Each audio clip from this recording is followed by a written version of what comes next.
This is a song about nothing. It doesn't go like this cause there's not any words. But this song about nothing's got something in it. Cause that's a strange thing about something and nothing.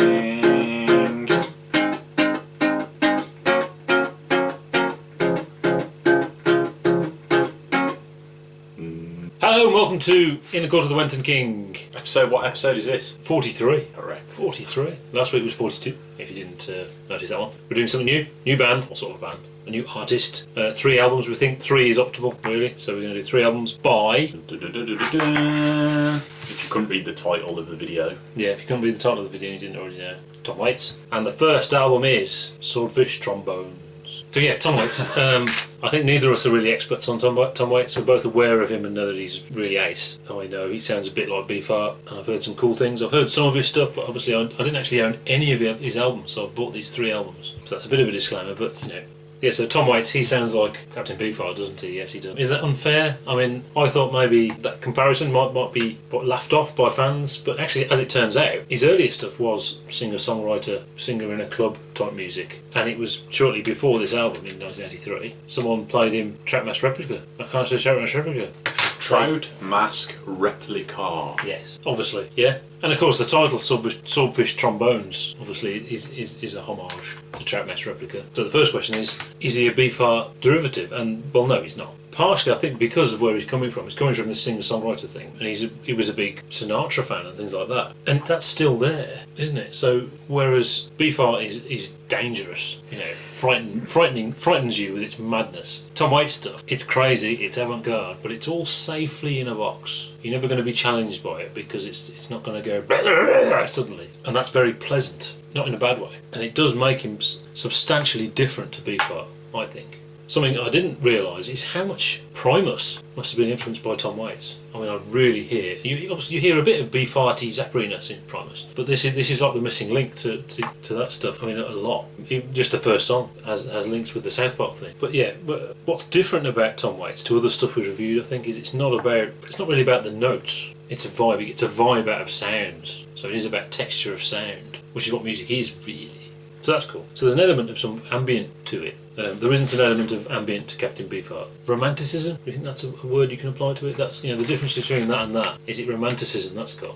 I don't know if romanticism is the right word, but I think I know where you're coming from. The links with Captain Beefheart are a little bit strange. I think it does sound a little bit like Captain Beefheart, or what I've heard of Captain Beefheart. I've not heard a great deal. I mean, it's his voice. Yeah. I didn't realise there was such a link, but it turns out someone played him that, and he turned his career into something completely different. I think it's also there's a strain of dark humour in Swordfishtrombones, and I think that sort of makes it feel a bit Captain Beefhearty as well, because there's humour involved. But it's his voice, really. It is his voice. The romanticism that you're on about, I think it's a kind of the whole album's got a vibe of sort of like nostalgia for like the 1930s, 40s noir-y type stuff, which is kind of what it kind of evoked in his early sort of jazzy blues albums. Right. Yeah.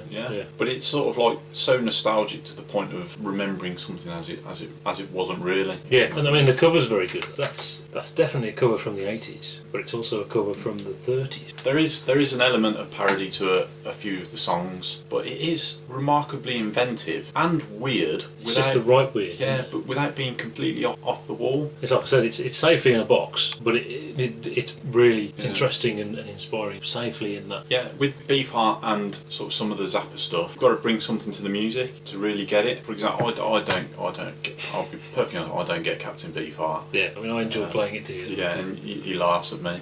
Ali pushed me and threatened to hit me with her cup. But Swordfishtrombones, you don't have to bring anything to it. I think anyone can listen to that and appreciate how sort of obscure and sort of interesting it is. Yeah. You don't need a degree in Tom Waits, and you don't need a degree in music to really get that. I mean, that's not because it's from the 80s and it's poppy or anything like that. It's just he's coming from a different direction, and that's the way it is because of that. I think a mark of how good this album is that it's not all about his voice. It's very easy with someone with a voice like that to just become, you know, a conversation about his gravelly voice and how is that. And it's actually that's the sort of last thing. And he doesn't do it all the time, no. Which I didn't realise. I thought he was always going blah, blah, blah, blah, but he doesn't. He can sing as well. I think he did actually. Previous to it, I think, you know, one of the vocal variations is one of the things that changed with Swordfish Trombone. I tell you what I like. It's weird it's quite the use of the instrument. It's quite traditional instruments, brass, and well, there's all sorts of things going on in there. Marimba. Marimba, and is a big yeah. But it's quite traditional use of those instruments and recognisable use of instruments. I think that's. But it still sounds weird. It is a real curator. It's really hard to pinpoint exactly what is going on there, but it's definitely there. Spooky or creepy or. It's not a very influential album, I don't think, apart from. Surely the next album must be. Surely it's so famous. Everyone knows the cover. Yeah, maybe that one is, but I don't think this one is. Oh, yeah, right. I think this is sort of his turning point, isn't it? Yeah, and it turns out I didn't realise he just heard Trackmaster Replica and changed his direction completely. I didn't realise that at all. Well, there's a suggestion that he's actually his wife who introduced him to Captain Beefheart. Yeah, but he'd And never she heard really it. influenced He'd it. never even heard it, and this is someone working in the 70s. So he was in a completely different area of music. Not here, such a famous album. It's fascinating. It is really. I am kind of worried actually. I wonder if we've stumbled on his best album first. Well, we'll find out. Won't we? I don't think so. I think, from what I've heard, snippets of other stuff, there's a load of great albums. All after that, but we'll find out. Yeah, excellent. The first track is Underground. put this on. The CDs came through the post, so I put it straight on, turned it up, got the kids to listen to it, just to gauge their responses that be entertaining. And said, "This is on Robots, the movie," and it is. It's on the movie Robots. Is it Pixar or is it? That's DreamWorks, isn't it? DreamWorks. The one with Have an Idea, Yeah. Make a Thing. Yeah. And it is. That's strange. So film music. You wouldn't put that in film music in a really interesting way, in a really cool way, for really good films. This first one's really heavy. You could play it in a very different way and make it really, really heavy, but obviously it's played plucking and primacy and that kind of thing. Because it's not primacy. Primacy is like this, obviously. Yeah, it's a good marker for the album. It's very rhythmic, not much melody in there really, and I think that sort of says a lot about the album. Yeah, but I think what melody there is really good, and I think it's like really heavy stuff. When you hear the melody, you recognise the melody. That's the moment you get it. Mm-hmm. You realise actually that there's a tune of sorts. Yes, go in. Yes, go in. Yes, go in. Yes, go in. Number 2. Much more avant-garde monologue stuff. It is avant-garde, but it's safe. Like we were saying, it's safely in its box, and it's all about the marimba. Really, creepy loneliness. Yeah, it's all about atmosphere. This album, sort of every song's got a Vibe. very evocative, which is probably why you think film music very Yeah. good for setting scenes. Yeah, I think there's a theme to the album. I think it's loneliness. I think that there's an element of in where there's stories and things like that. Mostly that's about loneliness. I think this is I think this is where I get the noir sort of thing from, because it's all very again melancholic. Yeah, and the monologues are like listening to. Grizzled detective or something like that. Yeah. Yeah, and this has got the sort of the spoken word stuff and the sort of soft singing. Yeah, it's got both. Yeah, which is different again for his voice. And it's Track 3. Dave the Butcher. Dave the Butcher. Or Dave. Maybe this is like an intermission. Well, intermission is the wrong word, but a joining piece for the album. You wouldn't listen to it on its own. It's very silly. I mean, you could be very cynical about it. He's he's just taking the mick, but it's funny. It is funny. Okay. Organ. Track 4. Track 4. Jomsberg, Illinois. Yeah, Johnsburg Illinois. This is the ballad, so I assume this is what his earlier stuff is like. I haven't really heard much of it, but with that great voice, without the voice, it wouldn't be doing very much. With his voice, it's great. It's for me. It was a bit like this is the kind of stuff I used to do, and look, it's only a minute and a half long. Yeah, that's all it needs. That's brilliant. Yeah, that's what makes it one of the things that really makes it good. I think it is. It is a slightly personal song to him because his wife comes from Johnsburg, Illinois. Right. And obviously she's been a massive influence in his life. Yeah. I think this is pretty much as personal as it gets on this album. Next track, 16 shells from a 30 or Don't know what 16 that is. shells from a 30.6. I assume that's something to do with guns. I don't know, but the song is brilliant. I think this is the best thing on the album. Actually, first time it came on, it made me think of Tony Levin on his stick.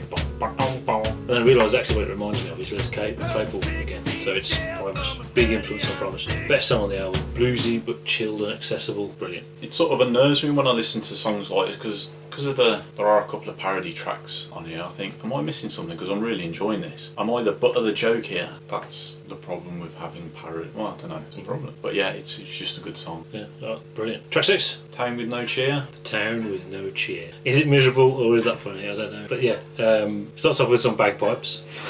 Lovely. And then it sounds, wait for it, controversial. It sounds like Dire Straits. I don't mean money for nothing. I mean, is it Private Investigations? Yeah. The speaking bit really does sound like that. And ghosty and computer gamey. You know what I mean? Like an 80s computer game. Or maybe 80s computer game is like this. But cool. Yeah. And it's about a town with no cheer. Basically. It's a town in Australia, isn't it? Or something like that. The railroad misses or something like that. Oh, I don't say right. Yeah.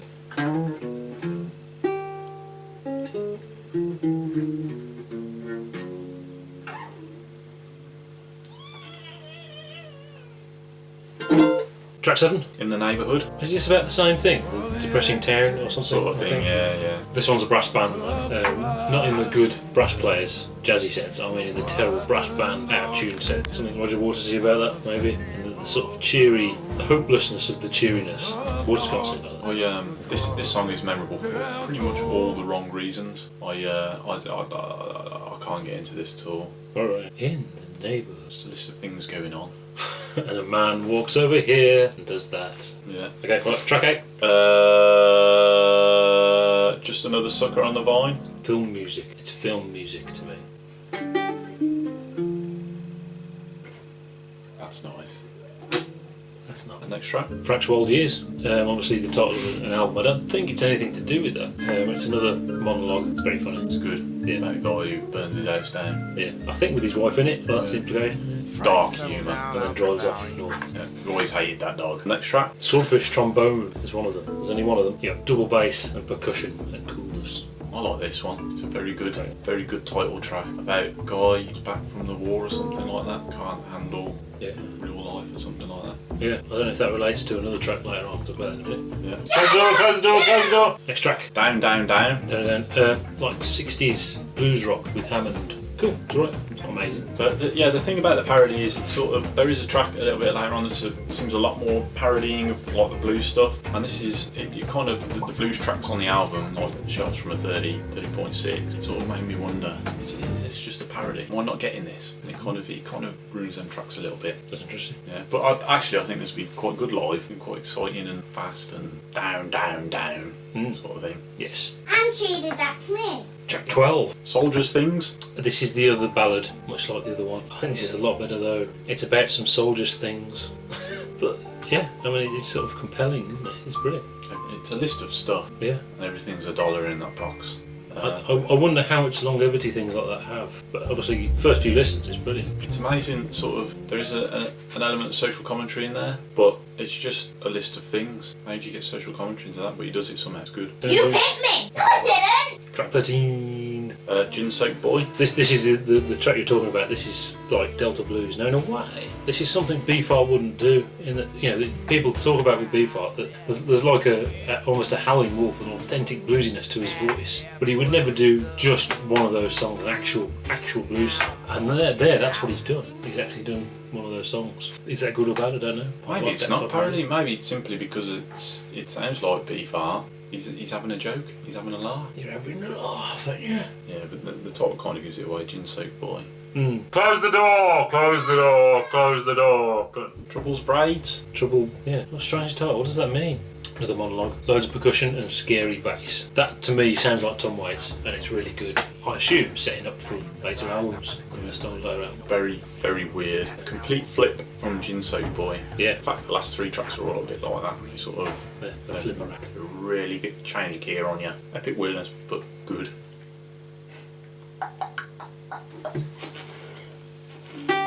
Last track. Rainbirds. It's an instrumental, which is interesting obviously for a singer-songwriter, but it's kind of like the credits, isn't it? It's the credits to the album, and that works really well. Okay, yeah, it's real nice. Soft sad piano with a bit of bass. It does sound like the end to a film, like about a sad story where bad things happen to not so good people that you kind of empathise with. Yeah. And nice. Yeah, with a humorous edge, which is cool. So for me, how many eggs? 4 eggs. Which is a good album. Remember, 4 eggs is a good album, and it is considered a classic. Not obviously it's overshadowed by the album that came next. I think. I'm going to give it 4 eggs.